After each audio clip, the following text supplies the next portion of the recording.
need a match. It's unexplainable. It's unconditional. It's unforgettable. Unstoppable. I'm so intentional. It's so invitable. Indescribable. Hello, and welcome to his and her perspective. Here at his and her perspective, what do we do, Vaun? We find common ground to harmonize relationships. That's exactly what we do, and we are excited about it. Listen, I am Coach Michelamonè. And I am Coach Vaun, the Love Alchemist. And today we're going to talk about mommy and daddy issues. Listen, this is going to be an exciting conversation. So we're asking that, first of all, that you make sure that you're sharing, subscribing to our pages if you're on our pages, and saying something. Engage with us. Make sure that you're saying something to us. Don't let us just talk to you or at you. Talk with us. We want to have a great conversation with you on today. So go ahead, click share. If you're looking at us right now, click share, forget about it. Create a watch party, do something, invite your friends, tell your friends to come over, sit with you, do something and just engage with us and have a great time. So listen, Vaun. Yes, ma'am. What's in your cup? Glad you asked.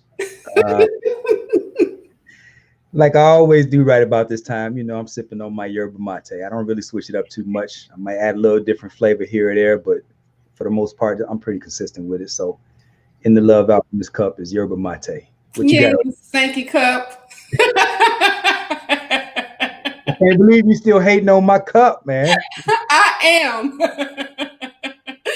I am hating on your cup because I still don't have one. You know what? I just said, listen, I'm just going to chalk it up to the game and realize that I'm just not going to get me a cup that looks like that has Coach Michelamonè on it. I'm just going to chalk it up. Look, you never know. I mean, if you have you been naughty or nice this year? Because Santa, I mean, it's right around the corner. Good things happen. You know what? That is true. And so you know what? Okay, I'll do this then. I will warrant or bring forth me a cup somehow. It's got to be red. Let me put it out there specifics. It has to be red because that's my color. No, you're begging, and beggars can't be choosy. Wait a minute. So the word says ask and you shall receive. So just ask for a cup and then you just stand by. That's you know what? I'm so glad that you ain't the Lord, because I would be sitting there. I'll be messed up, can't have what I want specifically. Huh? Oh man, look, it might be 10, it might have a little rust on it. Don't worry about it. You just be thankful that you got you a cup. That's what you do. Just be thankful for what I get, huh? Beggars can't be choosy. Dang. Whatever. Yeah.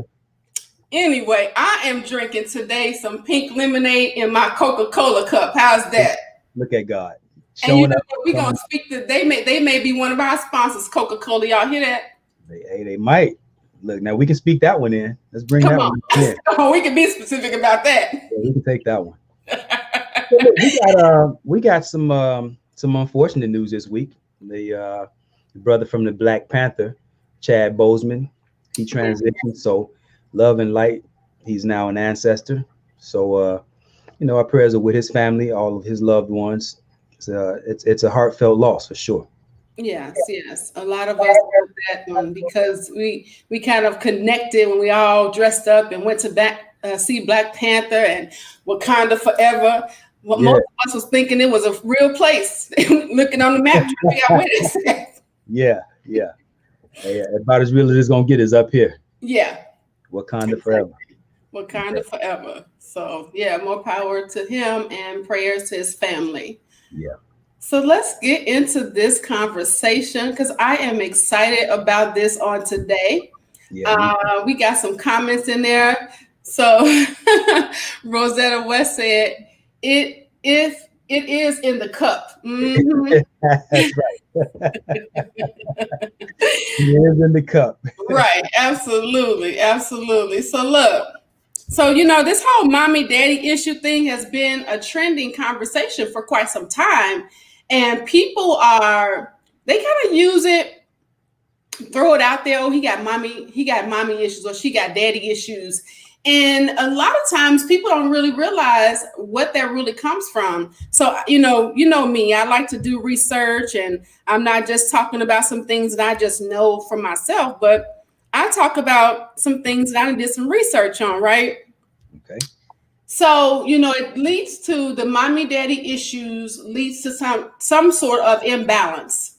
And that imbalance can be a negative and sometimes a positive situation. And I'll talk about some positive a little bit, because I used to have mommy issues, and I'm gonna talk about that a little bit into the show. But so what are your thoughts on that? Yeah, I like what you said about it being positive and negative. I mean, it doesn't have to be a negative. I mean, you can be the byproduct of years and years, or even generations worth of dysfunction, and you can't do anything about that. But you can make sure that it stops with you. Yes.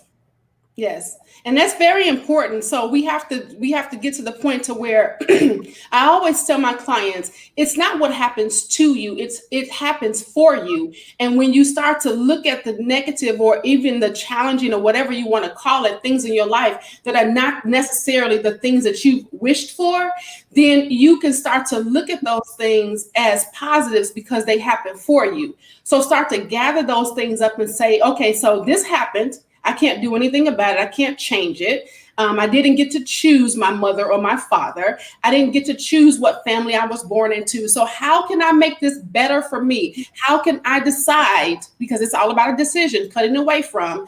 How can I decide that this is going to be a benefit for me instead of it happening to me? And when we start to do that, that's when we actually start to enjoy life and enjoy what the things that happened in our lives for the better. Yeah. You know?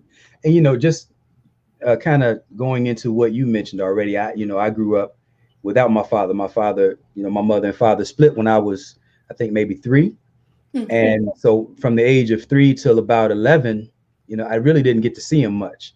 Okay. And so I guess you could say I had, there's a fallout from that, not having that, the impact of a strong male role model in my life during those formative years.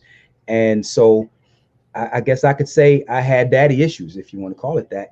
But I think, to your point, with my father largely, having his own challenges and being unavailable for me, I guess the way it hit me, I flipped it, and I vowed that, with as painful as that was to me, because I really felt that I felt like I really needed my father in my life, and with him not being there, it made me say, well, you know what, I'm going to make sure that never happens to any child that I produce.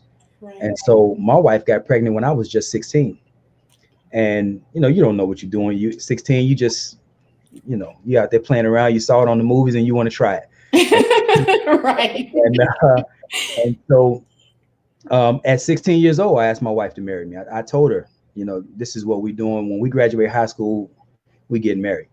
And everybody thought, I was crazy. Oh, you're too young. You don't know what you want to do. But I knew what I didn't want to do. Right. And I didn't want to pay that kind of pain. Yeah. And that's good, because a lot of times people will use what they don't want as a bottom up situation. I use negative instances as a rocket, as that fuel, right? So the fuel is the negative instance, and then your rocket is your life. So you can decide to either use it as fuel the way it's supposed to go, with the fuel on the bottom, or if you turn it upside down, that fuel now becomes on top, because that's what's leading you. Then now what's going to happen is that it's going to just combust, because if a rocket is pointed down to the earth and the fuel heats up, it's just going to explode. And that's what tends to happen in many of our relationships or our lives, when we don't use it as the right type of fuel, bottom down, for us to fuel it to go up. you know, like me, when I talked about my mommy issues were that I didn't learn how to be a nurturer. I didn't learn how to be the motherly type, the nurturer in my relationships as well. I learned that my mother went through a whole bunch of hell and back with me, and I just wasn't going to do that. So that even goes into, and I even bring this up. I hear, you know, people talk about, I say this all the time, and I get a lot of flack for it, but I'm gonna say it again. With the marriages and the divorces, the 4 marriages and 4 divorces I've been through, a lot of people say, well, you shouldn't say those things because, you know, all of these things are happening to you, and that's kind of a negative thing. Well, it was negative because I didn't learn how to be the nurturer in my relationships. I learned how to be a provider, and I was boss chick all the time. So when a dude did something to me, I was out. It wasn't, I was going to go through any of the things I watched my mother go through. Something happened, bye. We're not going to discuss it. I'm just see you later, right? So in those things, I started to tell my story after I learned how to get rid of that. I took 365 days literally to heal, to not date, not be with anybody, not hang out, not have benefits with friends with benefits, none of those types of things, because I really wanted to make sure that I did not continue the continuum in all of the mess and havoc and all of this junk that had happened in my life due to my mommy issues and me not knowing how to be the woman that I needed to be in order to do certain things, right? So with a lot of times when I talk about me getting the flack from that, people go, well, you shouldn't say that all the time. And I always say things like, you know, it's nobody says stop telling Christ about his 39 stripes, that he was bleeding, that he was carrying a cross that he didn't need to carry or didn't want to carry. Nobody talks about that. Or nobody talks about the mommy and daddy issues that other people have because they're sleeping with other people that never been married before, or they got 4 babies with somebody that they've never had children, never been married to. So it's a lot of things that we have to be mindful of when we're talking to people about their particular mommy daddy issues, because we don't know what they went through, why they've gone through it, and if they've taken what they've gone through and learned from it to turn it around to then be able to help other people, right? Yeah. So that's why I think that this is a really good and necessary conversation for us to have so that we can stop looking and judging other people, because we all got some issues, right? So, Yep. Man, you know, we talk about this this idea of mommy daddy issues, and just because someone doesn't have a healthy relationship with their parents doesn't necessarily mean they can't have a healthy relationship with you. Mm-hmm. Right. So one of the scapegoats, I guess, for lack of a better term, that people use, oh, well, I hear guys say, well, if she doesn't have a relationship with her father, you know, then she can't do nothing for me. She can't be the type of woman that I need in my life. Well, my wife didn't have a healthy relationship with her father growing up, and you know, I don't know that I could have ever found a better wife, right, you know. Right. And then I hear the opposite too from women saying, well, if he doesn't have a healthy relationship with his mother, if he doesn't love and adore on his mother, then, you know, something's wrong with him. And to that I say, you know, you can generalize and say that oftentimes that'll be true, but sometimes the parents are toxic. Sometimes the parents are abusive, physically abusive, verbally abusive. Sometimes they have alcohol or drug abuse problems. And in those instances, it's sometimes the healthiest thing a child can do in getting away from that parent, and not trying to maintain some sort of healthy rapport with somebody who's obviously living in an unhealthy state. Absolutely. The other side to that is I wrote a meme about this earlier this week. I think maybe it was yesterday. I said, sometimes I forget how did I say that? I said sometimes it's a toxic relationship, or sometimes you have mommy and daddy issues because the parents were actually good parents. Yeah. What do I mean by that? What I'm saying is, the world has such a calling, there's such a pull and such an alluring attraction of what the world has to offer. Drugs, alcohol, all kinds of things that our children get into, and they can get involved in some very unhealthy ways. And sometimes, particularly when the child becomes an adult, sometimes the healthiest thing a parent can do is to distance themselves from the child. And so sometimes these children out here, adult children, have mommy and daddy issues because the mom and dad don't want to put up with their foolishness. Right. So And then they don't want to. I'm sorry, go ahead. It ain't always just one way or the other, just because there's a bad relationship that is one person's fault or the other person's fault. There's some moving parts. It really is. And I really think that, we have to get to the place where we are not so hung on the mommy daddy issues, my mama wasn't this and my mama wasn't that, my daddy wasn't this, my mama wasn't that, or I had the beautiful parents, or I had the perfect. You need to, as an adult, if you grown, especially if you have your own children, you should be in the place where you have made decisions for yourself to decide how you're going to live your life.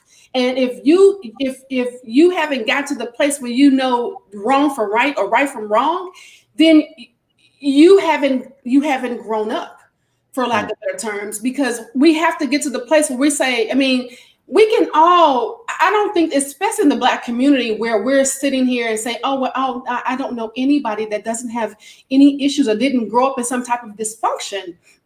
So when do we decide, break away from all of that stuff and say, you know what, I grew up this way. Yeah, my father, my mother, whatever, the good or bad, what indifferent, was whatever it was, that we decide that I want my life to be a certain way. And because of that, I'm going to do going to do some things differently, or however the same, whichever it is, but take responsibility for yourself. When we start to do that, that's when we get to the place in life where we're starting to enjoy our lives and not allowing our past and everything else to hover over us. I want to kind of dig into a little bit what some of these issues are too, because the reality of it is that we have some people out here that are the result of some very unhealthy upbringing. Absolutely.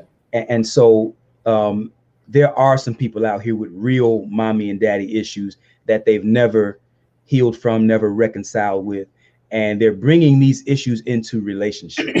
Right. And sometimes even marriages. Just because somebody is happy enough to say I do doesn't mean that they will. Right.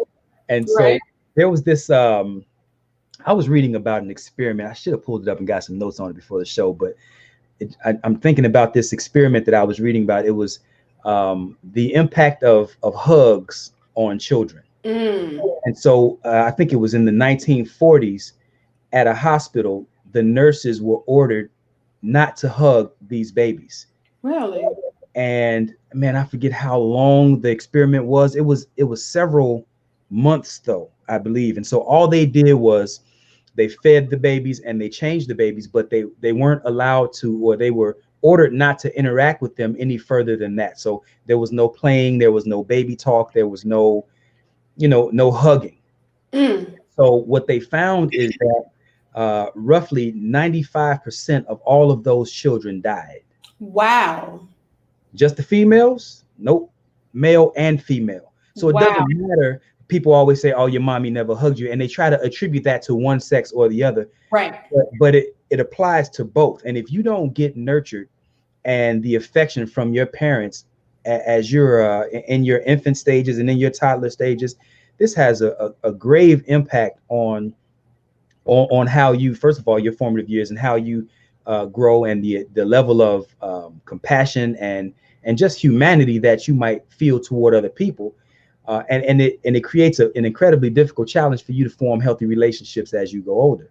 Yeah. So what they found was at least 95% of those children died, and then they tried to stop the experiment. And so they began trying to love on the remaining children, but it was too late. And so even though in the later weeks that they tried to apply the affection and the hugging and the playing, the children had already devolved to such a point where they had passed the point of no return. It was too late to save them. Wow. Sounds like something that we're going through today, right? Yeah. Where, I mean, because there are parents, because of COVID, that are quarantining with their kids. Like, I have one of my friends who I grew up, we went to high school with. She actually is a nurse in an ER where she quarantines herself from her children. And so because of that, she doesn't hug them.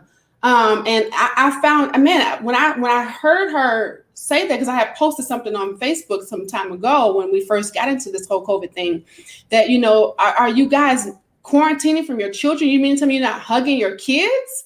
And a lot of people came on and said, yeah, because I heard that at the university that I work at, that people were like not touching their children, not hugging their, I'm like, this is the time that you need to be hugging on your kids right up in here, because all of this is happening. So all of this is happening again, right? Yeah, very much so. Yeah. Very much so.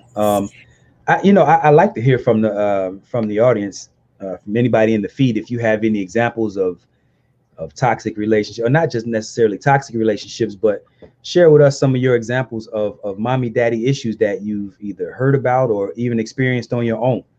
And you don't have to make it too personal if you don't feel comfortable doing that. But I'm pretty transparent, so I don't mind sharing how I feel about stuff like this. But I do know that one of the problems that happens to women as it pertains to daddy issues is that's supposed to be a female's introduction to what it means to be loved to receive love from a masculine source. Yes. Right? And so unfortunately, there are so many women that reach adulthood, or females that reach adulthood, never having experienced what it means to be loved by a male who wants nothing from you other than to see you do well. Right. So every interaction that some females have had their entire life has been based on some sense of transaction. Always wanted something from her, something, sex or whatever it is. And so it makes it very hard for a woman to love and to respond in a healthy way when the only reference point that she has to males is sex. Yeah. And it's not even just the physical aspect. We have to be careful of what we say to our children, even as young adults. We have to be careful that we're not being overly critical.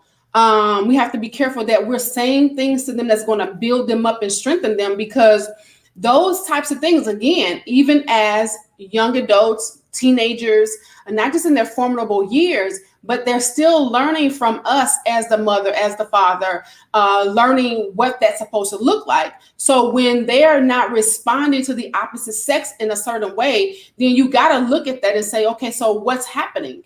You know, when I talk to my clients, I often want to know, what is your relationship like? You know, when I'm doing premarital coaching or premarital counseling or marriage counseling, I'm always asking, what is the relationship like with your mom and your dad? Because if you don't have that type of relationship that you can look at and say, okay, well, even if it's close up or far, this was healthy. This is what I've seen. And so because of that, I know how to do this one right. So if they don't have that, you're going to start to see where certain men will feel like if his wife or his woman is being critical towards him, was his mother critical? Was his father very critical? You have to ask certain things instead of us automatically running and saying, you know what, you got issues, I'm done with you. Start to do some inspection with your partner and find out, okay, exactly where it came from. Because when you start to look at where it came from, then you can start to heal it. But you can't heal something that you can't feel. So if you don't know what that feels like, if you don't know where that comes from, then you're not going to be able to ultimately heal it. And that ends up in, you know, so like you talked about with some of the effects of it, trust issues. You know, did your father or your mother teach you how to trust? Meaning that, were you sitting on the stoop waiting for your daddy to come? Right. And, you know, you're trying to wait for him to come by and he never showed? Trust issues. Those types of things come into place because a hurt heart doesn't know when to trust. Wow. And, you know, I think another element to that too is being real, because you can't heal from what you're not real about. Right. And look, James Gifford has a comment. He said, I make it my business to hug my girls every chance I get, to let them feel a father's love. I didn't get that growing up. Yeah. Yes. And watch this. I have 3 grandsons. Now, in this society, we're taught, they got to be tough. That was one of the things I did with my son. I wanted him to be hard. I wanted to make him, tough, and I wanted him to be strong.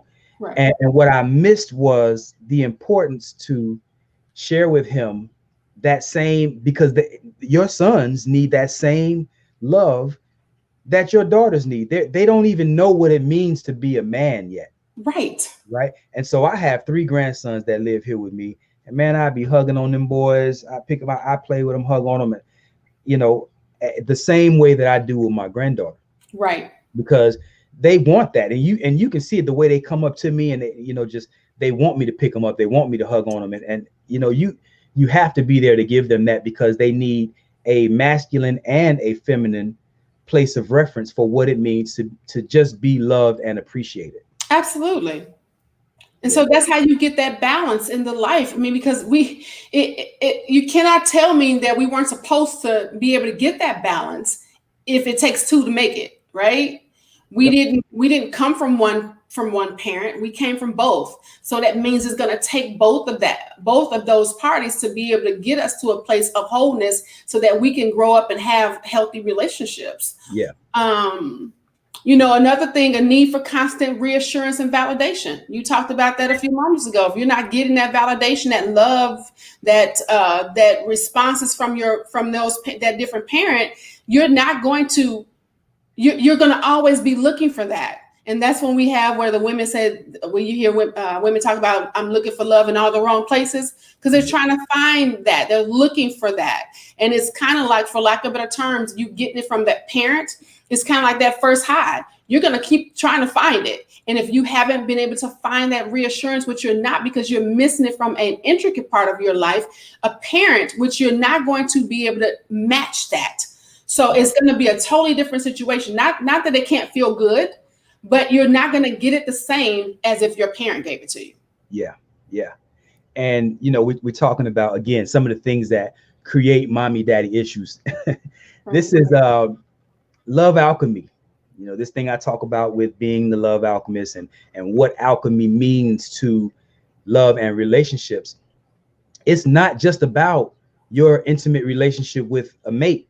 It also applies to your children. Right. And so sometimes we find ourselves, because we don't know, giving birth to children or bringing children into this life that are our polarity.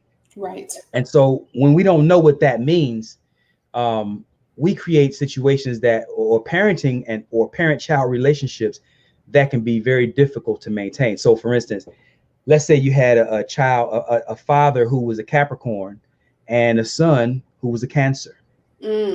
Now we're talking about polarity. Now most of us don't know that, and and many of us who have heard about these things, we're quick to dismiss it as superstition, right?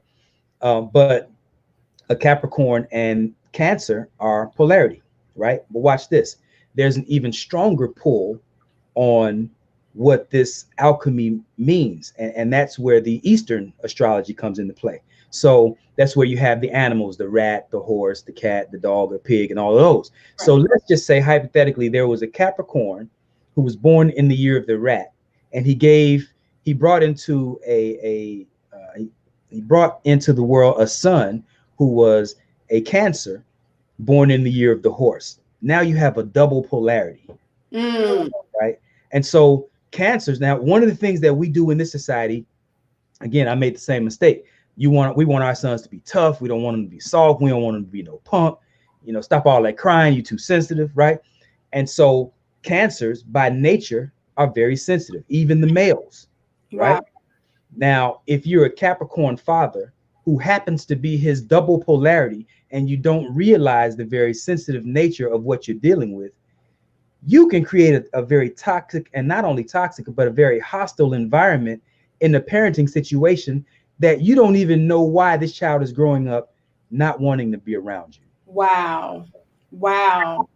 And so we look at this child and we say, well, man, you got daddy issues. Well, yeah, I have daddy issues, but it's not the child's fault because the child doesn't know how to raise himself. It's up to us as parents. And I use father and son in this analogy, but it's the same no matter which parent you choose, which gender child you choose. Right. Father, son, mother, daughter, father, daughter, whichever.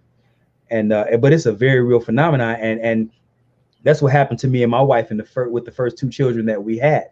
We gave birth to both of our polarity with the first two children that we had. Wow. So my daughter was born first, and she's my wife's polarity as far as the Eastern astrology is concerned, but she's my polarity with respect to the Western astrology. Wow. Which is, I mean, we couldn't have struck it.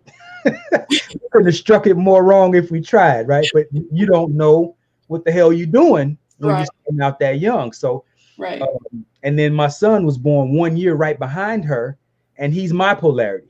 Wow. As far as the Eastern astrology is concerned. And you can see this dynamic bear itself in the relationships, even to this day. You can still see it. And these are things that now that we're in the know, we're able to fight past these things. Right. But until you know, all you understand is, man, I can't, for whatever reason, I can't get through to that boy, or I can't reach that girl, no matter what. We're always arguing. And it's a lot of it is rooted in what I'm talking about right now. And I love how you brought that up, because so many people automatically think that relating is easy for them to do by themselves without trying to go deeper into trying to figure it out. You know what I'm saying? It's like everybody's thinking, well, I'm grown. I mean, common sense is common sense, and they should know how to act and all of these different things. But if you don't know, if you don't dig, if you're not inspecting your relationships on a regular basis, then you're not going to be able to do those things. Yes, we should be adults, like I said earlier, and say, you know what, I'm going to do something different. But that's when you when you become into an awareness of yourself, first of all, and then an awareness of those around you that you want to have better relationships. That's when you start to do a little bit digging, start to try to figure things out and try to figure out how to make this a little bit better. And so then you start to do the things like the alchemy and, okay, well, let me look at this. Let me look at that. How can I make this better? But so many people are not doing that because we feel like we got it all together. And we don't want to show nobody that we don't, because it's going to make us appear weak. But I personally think that the weakness comes in when you don't try to figure out how to make it better. Yep. And we don't know what we don't know. You don't. And so my daughter, by the time I started coming into this information, my children were already teenagers. Okay. So, and I caught my oldest daughter right when she was dating. And so her current husband, their first trip was to the library. And they went to look into these books to see if what I was saying was actually bearing out. Wow. And they built their marriage on the information that I'm sharing with all these people today. Right. Not only did they build their marriage on that, they also had their children in accordance with that same science. I love that. So we're not just having babies because, oh, well, we got enough money in the bank account and my biological clock is running out. No, we're having babies on purpose with purpose. And that's there are seasons that you can bring children into this life in a certain season where they're more likely to be a lawyer, where they're more likely to be an accountant, et cetera, et cetera. So if you were building an empire around this idea, you could literally build your whole team. You can have lawyers, doctors, accountants, financial experts. I mean, you could literally build your whole family based on this idea if you understood the dynamics that are at play. But we're not doing that. We're just popping out babies, like my grandma would say, all willy-nilly. Oh, because it feels good, right? It feels good. You know, and we're not being purposeful in our relationships, period. You know, like I mentioned something, and we may even do a show on it, but talked about why we don't, as a community, because you define this in our community, right? Other communities are doing what Vaun is talking about. Other communities are making plans, and they're planning out their children. They're planning out what's going to happen with their children. But we're not, because we haven't been taught to we talked about this before, have been taught the war of relating, the war of war, and the war, the science of war, the science of relating, and the science of finances or wealth. We have been taught those things, and because we have not been taught those things, we don't know what to do with what we're doing. And so we're walking into these relationships with no purpose, all because I like him, he likes me. Oh, he's cute. Oh, she's cute. Oh, we had sex. Oh, that was great. Let's do this now. No, what's the purpose? If you're in relationships and you can't look at your partner and go, what we doing? I mean, it's not just like what we doing and are we going to be committed, or why are we being committed? Why do you want to be with this person? Why do you want to marry this person? What's y'all going to bring to the table? How much abundance in this world, not just financially, but how much abundance in this world are you going to bring forth to the table? Because we have to make sure that we are being fruitful and we're multiplying, not just when it comes to babies. Right. We have any more comments on your side? No, I don't see any more comments. I guess they just soaking it up. It in today. Y'all not gonna talk to us today. Tell us how y'all doing. What y'all think of this whole topic? Hope that you all are sharing. If y'all watching us right now, make sure that y'all sharing, because sharing is caring. It's not gonna cost you nothing. Click the share button and forget about it. Do a watch party, do something. Make sure that you are sharing this information because it can help somebody on your page. Yeah. Right now it look like they just soaking up all this good game we're sharing with them. They soaking it all up. What about the power? Say again? The power struggles that come into play when there's mommy daddy issues. Yeah, I mean, you asking me what about it? You said, is that what you said? You talked about some things that happened when the mommy daddy issues. Try to figure out, like, why is dude or the woman, because it can happen too, always got to be in control. Yeah. A lot of it is, well, I would say most of it is cultural. We don't have cultural structure as it pertains to relationships. And so, we grow up, we're probably the most splintered group out of all of the other ethnic groups. So, and by that, I mean, like, Hispanics are largely Catholic, and Asians, I don't even want to go into all that, but what I will say is, Black folk, you find some of us who are Muslims, you got some of us who are Christians, some of us want to be Buddhists, some of us want to be, ancient Kemet. And then even inside the Christian faith, we have different factions inside of that. So you got your Hebrew Israelites, you got your Church of God in Christ, and I mean, it just goes on and on and on. And so some of these, we're having a hard time making these things match up or made up so that we can find harmony in these relationships. And so some relationships, in some scenarios, you have guys who demand that their woman bring 50-50. Yeah. I know a guy who makes over $200,000 a year, and he told me, man, if my woman can't make at least what I make, I ain't got no use for it. And I'm like, man, that it's never been that way. We've never required women to bring that kind of financial asset to the table. Now, I mean, he wants what he wants, right? But when you start doing that, you're narrowing your dating pool down to such a tiny percentage, especially if you're telling me you want a Black woman, who's still in childbearing age. I mean, you're talking about the top 1% of all, not only just Black women, but all top 1% of all the women on the planet. Right. When you start scaling down Black women and you start peeling away the ones that, who might say I'll do it, but the ones that are actually psychologically able to fit that profile, right? These create all kinds of problems. We had but to the point that you asked me, we had a young lady come stay with us.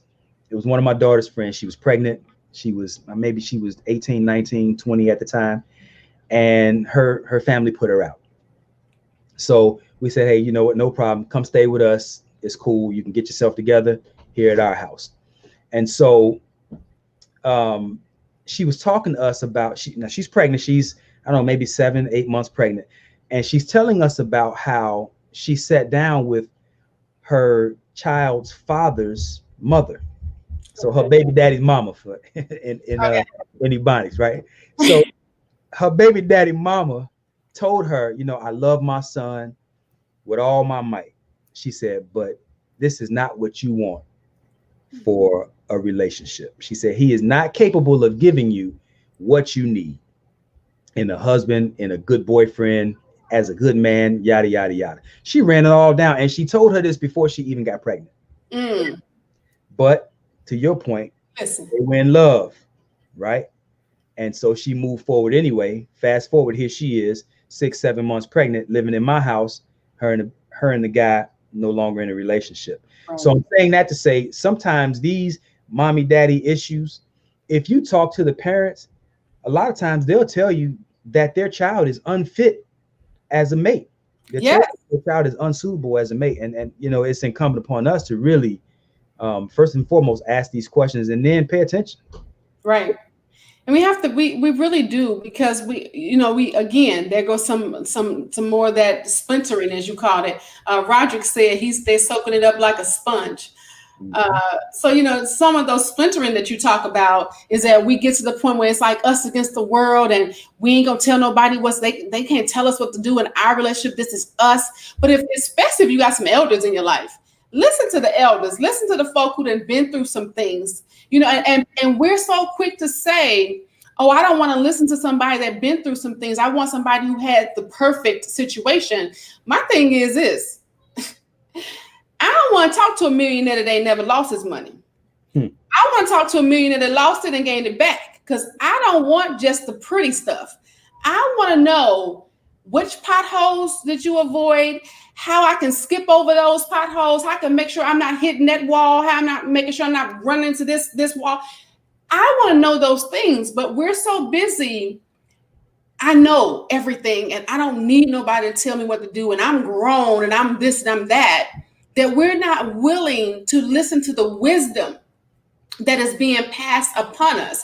I mean, and this is part of our heritage. This is part of our real culture that has been snatched from us. We gained back with our ancestors. Our ancestors told us things and talked to us and passed down things through word of mouth. We wasn't reading it in a book. We were sitting around the elders, listening to them say, okay, this is what you do. This is what you don't do. This is how you run this. This is how you don't run that. And we listened, which is how we were able to be kings and queens back where we were. And even 60s, 70s, it's kind of stopped around the 80s, where people were just like, I ain't listening to nobody. I'm going to do what I want to do. I'm grown. But we listened, we heard, and you can even think about it. When we were younger, grown folk, 20-some years old, we were afraid if our mama came around the corner and we said something that we weren't supposed to say. Yep. Because we cared about what the elders thought. Nowadays, honey, please, you let somebody tell somebody else what to do, and you bet not I cuss you out. Really? No. Yeah. Nobody's trying to hurt you. Listen to some wisdom. Unfortunately, there are a lot of us who have never seen a healthy relationship outside of the Cosby Show. Right. And so if I had $1 for every couple that have come to me and told me they've never seen a happy couple married for 5, 10, 15 years, like there's so many people who have never seen that. And I remember when my children were younger and in their teenage years, early teens, and we used to do stuff like we ate dinner together. Yeah. We sat down there. Now that doesn't sound like a big deal to a lot of people, but you'd be surprised how many people can't even relate to that. So we ate dinner at the dinner table together. We played board games together.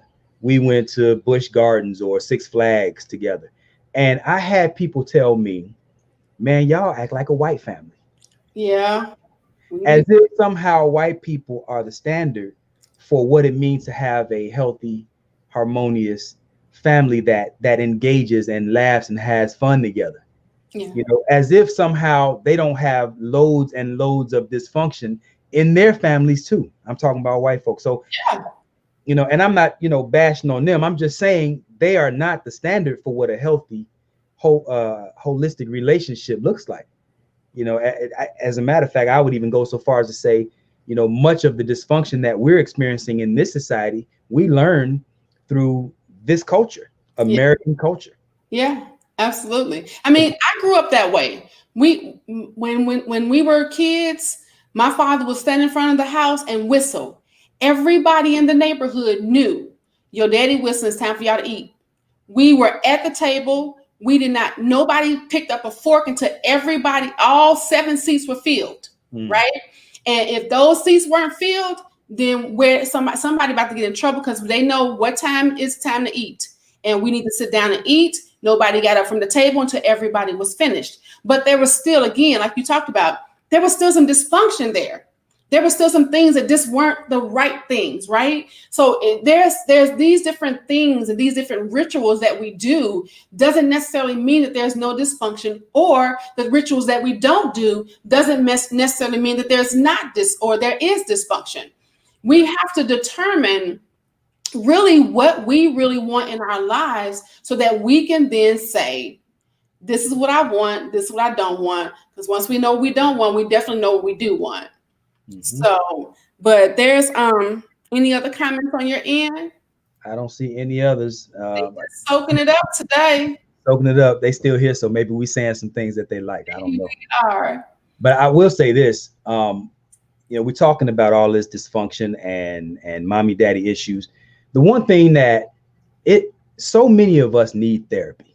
Yes. So many of us need counseling, coaching. And we have to find people who are living life the way that we would like to live life and do what they're doing. We don't have to reinvent the wheel. Just find somebody, because there are people out here that are actually living a healthy life. Yeah. And so this is why, I mean, I love helping young couples, especially when they're young. I had a couple reach out to me. I don't know if I told y'all this already, but a few weeks ago, I had a couple reach out to me. They had only been together for 4 months. Yeah. And I said, man, this is not what I'm used to. What are you reaching out to me for at only 4 months? They said, well, right now, everything is great. We just want to make sure that it keeps going great. And we like what we see you doing. So show us how to do what it is that you're doing so we can get to 30 years too. Come on. And I'm just like, man, that is so impressive for them to be in their 20s and coming before they even get to the point where they need help, they're getting help. Absolutely. I had another couple, they're friends of mine, that they've been together for 25 years. And they said, hey, man, do you have any good books for couples that you recommend? Yeah. Now, this couple, that they're doing well, but they're still looking to learn more. Yes. So you, in other words, we are what we repeatedly do. Yes. Right. If you want to be healthy, then do healthy things. Yes. What we can't afford to do is keep punishing our mates for the way that our mother and father didn't show up in our lives. Yes. Yes, you're absolutely right. Same thing with me. I got a couple that I'm actually coaching right now in premarital coaching. And to listen to them, when I first met them, I was like, oh my God, I just love y'all. Y'all beautiful. Because they actually spent the time. They've been together for a short amount of time, like your couple. Short amount of time. They decided they were going to get married. Some people were disagreeing. Some people were not. But they are taking the time to really seek out some wisdom to be able to say, okay, while we're in the bliss of it, because I remember saying, y'all in the bliss of it right now, these are the things that you're going to need to pay attention to when and if the heat hit the fan.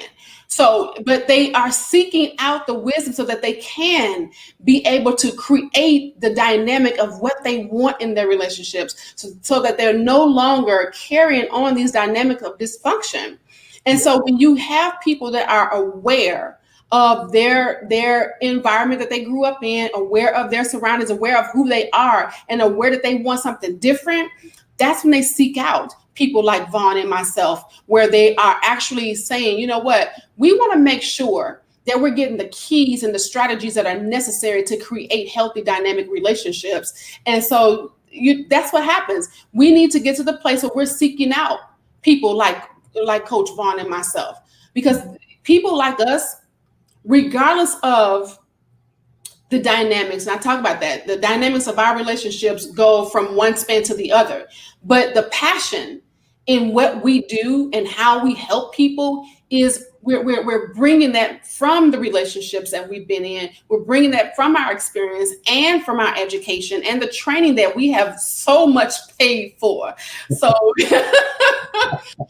oh Lord, we ain't gonna that we done put into these coaching business to be able to bring forth true unadulterated wisdom to be able to help the people that sit before us. Yeah. Yeah. I think that's important too. Just not even just the amount that we pay, but in addition to that, the countless hours of study. It takes a lot. So, you know, probably from about the point where I had maybe 25 years into my marriage, man, I could have taken it and we could have just rode off into the sunset. I didn't have to look for nobody else to help or anything, but I don't know, man. It just kind of felt like I always go back to this Spider-Man movie where his uncle told him, to whom much is given, much is required, or with great power comes great responsibility.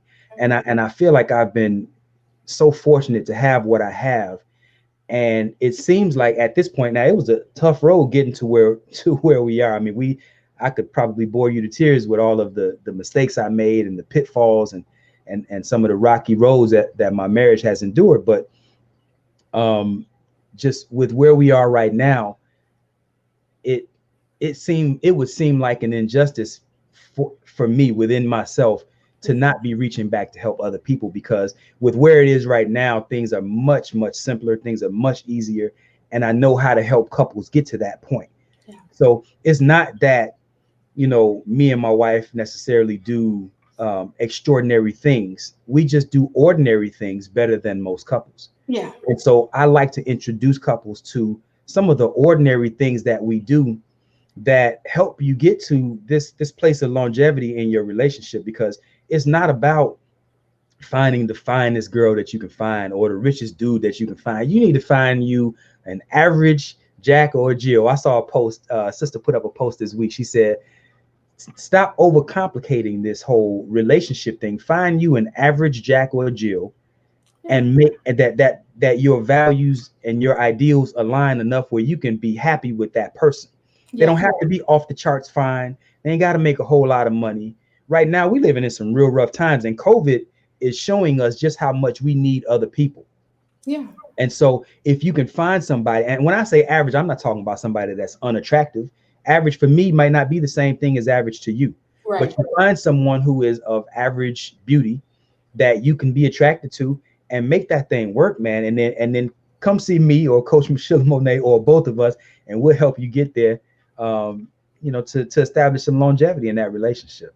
Absolutely. And that's the thing, it's like, same thing when you talked about, you would be remiss not to be able to share. And that's why I share. That's why I'm not afraid to share my story unadulterated. I mean, like transparent, like no other. Some people are afraid of my transparency and they buck at it. Like I get attacked probably at least once a week. Right, with somebody telling me you should never think about marriage again, or you should stop talking about that, or you should stop saying this. And I say it because I want to make sure that nobody goes through what I went through. It is not for me to sit here and go through the stuff that I've gone through and for me to sit back and go, well, I hate marriage and I hate. No, it is for me to say, you know what? Let me tell you, sister, let me tell you, brother, how to not do this. So that you can, of course, get to the place where you've been married 30, 20, 30 years. Yeah, have I been married 20, 30 years? I haven't. But I know what it takes, one, to be wifed up, because I've been I've been engaged and got married and did it more times than many women that I know. Didn't even get to the first one. So that's the first thing. The second thing is I know what pitfalls to adjust to or to avoid. So those things are helpful when you're learning from somebody who is either done it and still doing it, or have done it and messed up, and they want to be able to share, because those things is what's going to help you, because it's going to be pretty. But then there's going to be some things that you're going to have to avoid. And if nobody tells you what to avoid, nobody tells you what you need to make sure don't do this. I think I was talking to Vaun. We were talking about marriage before when we first connected. And I'm like, I love the fact that you and your wife been married for 30 years. Y'all been together 32 years. But can you share some of the things that y'all didn't do right? Why? Because I want to make sure that when that man comes along the next time, that I'm there till death do us part for real. Because there's a whole bunch of things I learned in the 4 marriages and 4 divorces that I did wrong. But none of them were my cause, right? I didn't break up because of things I've done. And they will tell you that too. But there's still some part in it that I have to make sure that I'm not going to do again. So we have to learn from those things. And the real failure is when you do not learn from what you've been through and then turn back around and share it with somebody else. That's the failure. That's when you failed, because you've learned something and you're going to keep it to yourself. That's not right. Yep. Paying all that pain forward. Right. James says, he says, I suffered with so many issues as a young man, but because I sought out professionals like the both of you, I grew as a man should. I didn't allow my ego to hinder my growth. That's powerful. That's powerful. That's very powerful. And I love the fact that he even said he was not so prideful, one, to even share that now, and then prideful that he says, I can do this by myself. Because so many of us think that we can do it by ourselves, and we are not islands unto ourselves. We need somebody else. I had to go through hours and hours and hours and hours and months of coaching and therapy during my 365 days. There were some 3 a.m. calls that were consistent for a while, because I had to learn what it took to be able to heal. And sometimes people don't want to take that step back so that they can take a couple steps forward instead of just holding on to it and I just get through it. Or, for instance, I met a young man that I was trying to get, into my coaching program. And he was like, I need you to help me find somebody. And I'm like, well, I can help you find somebody, but how long you been out your relationship?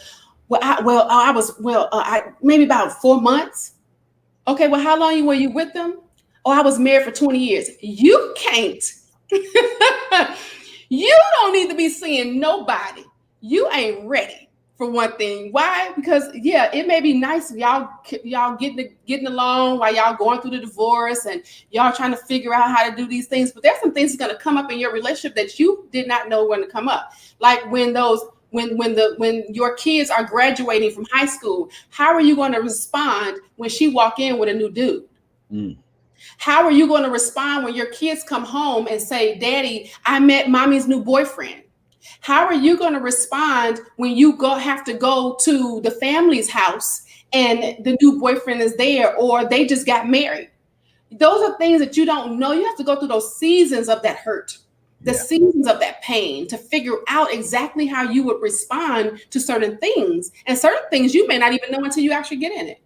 Yeah. And I'm going to end on this note, just kind of in the light of what you just shared. We have to stop creating more children with mommy and daddy issues. And because we're throwing in the towel so fast, and this might be a whole nother show, but I don't know, a woman, a man together, and people, we're so willing to pursue our own happiness at the expense of our children's well-being. And we're just, all we're doing is putting more and more people out there who are hurt. And like they say, hurt people hurt people. Yep. So I'm gonna end on that note, because that's, we're up against the wall, we're up against the time clock. So, man, I appreciate y'all sharing, joining us today. Yes, y'all, we're so grateful that you all were here. Make sure again that you all are liking our sponsors page, melanatedmatch.com. Go over if you're single and you're looking for a date. They are all about Black love. They are creating Black love. So go over and fill out your profile, tell your friend and your friend's friend, and tell somebody else and somebody else and somebody else, so that they can, start to, get known. Facebook is not allowing them. Facebook and Instagram is not allowing them to do any promotions because, again, Facebook has their own dating site. So they are up against that. So it's up against, we now have to share it with other people. So sharing again is caring. Even if you are happily married and you know some single folk, because again, we talked about how Vaun and I will be doing coaching with them. So we're going to make sure that people we're about love. So we're going to make sure that they stay on their thing about creating Black love, and it's not just for the dollar, right? So make sure that you like that page. Go over to our YouTube page, like our YouTube page, and see us on Instagram, Facebook. We don't have a Facebook page, right? We don't have a Facebook page. No. So, but anyway, like our page, Vaun and Love Alchemist, Coach Michelamonè. Check us out and tell somebody what we're doing. I'm Coach Michelamonè. I'm Vaun, the Love Alchemist. Love y'all. Bye. Peace. Travis said, great show. Thank you. Thanks, Cuzzo. Bye-bye.